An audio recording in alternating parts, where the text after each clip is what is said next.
Right. Well, that incident I wrote about on my website after, I think it may have been my last trip. And it was a soldier that I encountered at a base. I think it may have been Ramadi. But I was in a room full of Indiana soldiers, and one of the soldiers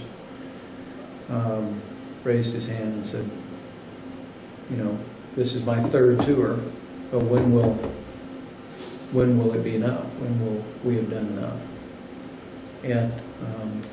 And I answered him from my heart.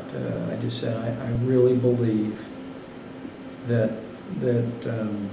our job in Iraq will be done when we can either reduce our presence there or withdraw with the absolute confidence that a free and democratic Iraq that is an ally of the West and of the United States will be able to defend itself.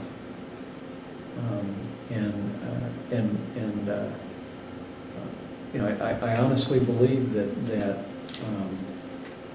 and I said this when things were not going well, I honestly believe that a defeat of the United States in Iraq would have generational consequences for the United States, both in the region and in terms of our prestige in the world. And that's what I try and tell people, is to push this out. I'll never forget the specialist mom yesterday said her son with the Army Rangers puts it this way. He says, "Mom, we're playing an away game." I thought it was very striking. He said, and he broke it down for us. He said, "Look, the guys we're fighting here, if we weren't fighting them here, we'd be fighting them at home." And I thought John McCain's put it about as well as anybody. He said, when we left Vietnam, they didn't come after us.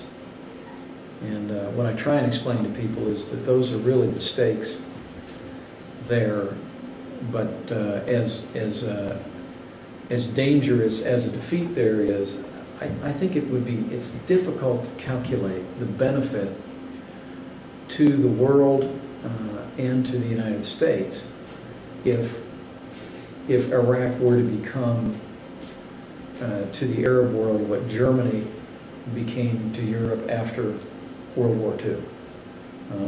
And the natural resources are there. Believe it or not, Iraq is a very fertile countryside with lots of water. It could become an agricultural center for an impoverished part of the world. I mean, it literally could become an industrial, petroleum and agricultural powerhouse that would be a democracy and that would be favorable to the West in a part of the world where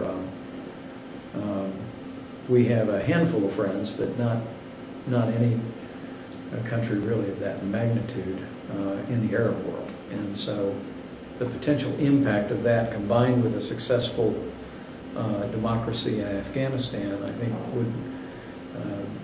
would pay enormous dividends for American interests and the interests of the free world in the 21st century.